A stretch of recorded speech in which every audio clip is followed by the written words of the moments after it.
Today, I want to show gratitude to God. I want to express my gratitude to God by talking about one of the most embarrassing, should I call it embarrassing or most challenging um, times in my early adult life.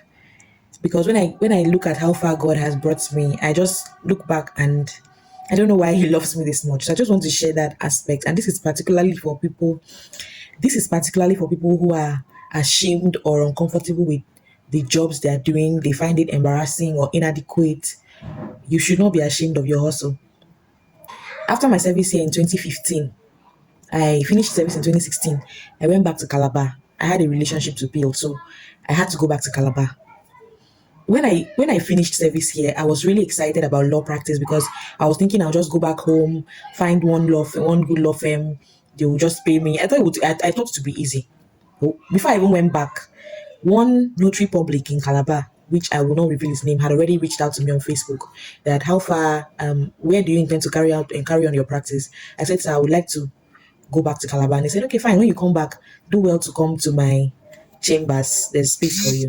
So I already had plans. I already knew, as in I already felt that everything was going to fall in place for me. So once I just go back, all I need to do is to go and join this law firm and start practicing. I went back to Calabar. I went there. When I got there as a notary public, I realized that he did not have any junior partners or any partners at all. He only had a secretary and a cleaner. So I was the only lawyer. I was the only junior partner joining him. In fact, I was the only lawyer apart from him in the firm. So he was the principal and I was the other lawyer there. The same day I joined the law firm, he sacked the secretary. So I took over secretary work. I started doing secretary work, typing briefs, going to file briefs in the court registry, doing everything, running errands. It wasn't even how many weeks after the cleaner resigned. Now, it wasn't a very big law office, so it was just his office, my office, which also doubled as the reception, and then the toilet or the bathroom. So of course I will not stay in an office that is not clean and I will not use a toilet that is not clean. So I took over cleaner duties. So I was doing lawyer work, I was doing secretary work, I was also cleaning the office. For how much? 20,000 naira a month. Okay, this 20,000 naira, let it come as at when due now. Let's say he's supposed to pay me for January. He will now postpone the payment to like second week of February. So I've worked for 6 weeks and he's paying me 20,000. So he will just be extending the time for payment like that, and I will end up collecting 40K for 3 months instead of 60K. It wasn't funny anymore. I had finished school, my parents had tried for me, and my mom was still paying for me to make my hair. My mom was still giving me money. My parents were still giving me money, and I wasn't comfortable.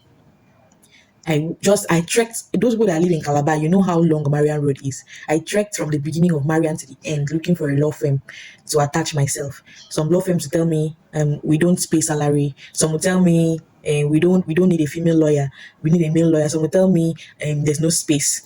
So I was a new lawyer. I didn't even have a client base, and I had to now work in a place where I will not be paid. How? So I just kept looking for a place until the last straw that broke the camel's back for me in that man's office was when he paid me salary and then he told me to take from the 20K and go and file something in court of appeal. Now I'm surprised that someone who is a notary public does not know where court of appeal is in Calabar because me, I did not know.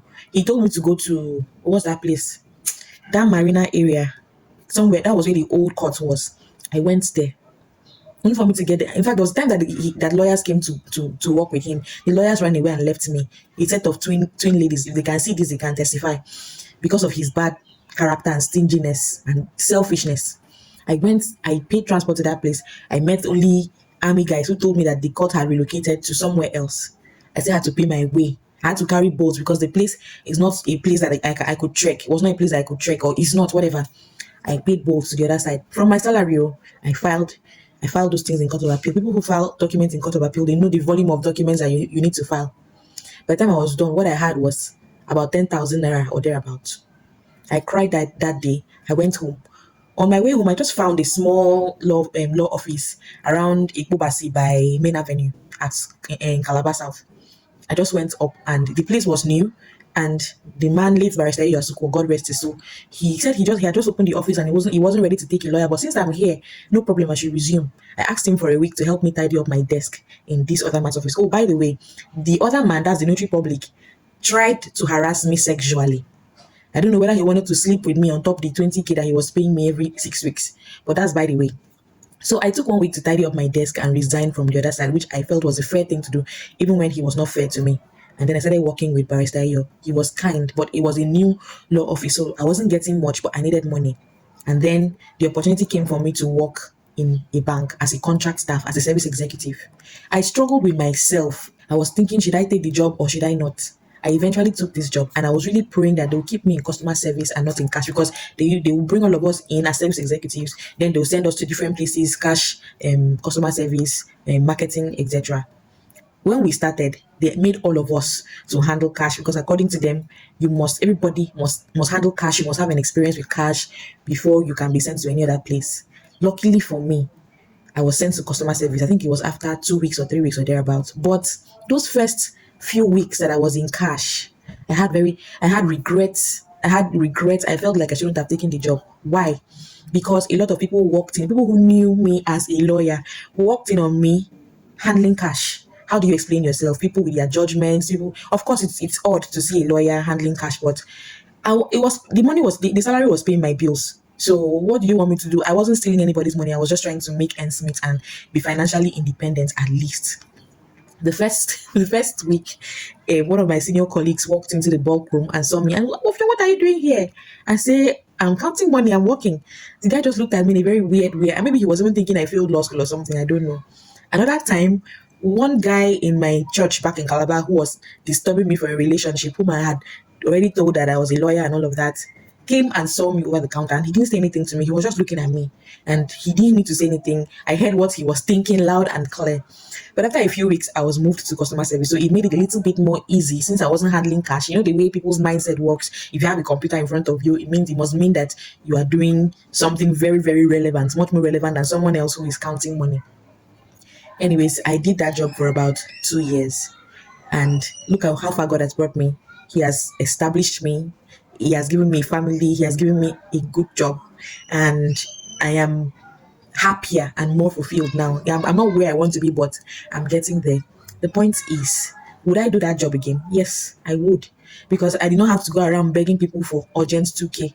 I did not have to steal anybody's money. I did not have to drown in depression. By the way, while I was there in the bank, I tried to work my way into the mainstream to see how I could be converted to be a court staff and then maybe work in the legal unit. It did not work. I even traveled to Lagos. I did tests, I did interviews. I don't even want to go into the details of that one. It did not work. So I didn't just go there and sit down and fold my hands. I had dreams. At some point, I wanted to do CIB and I had dreams of remaining in the banking sector and, building a career in banking. But it did not work. And I am here today. I am where God has placed me, and I think I am exactly where I'm supposed to be.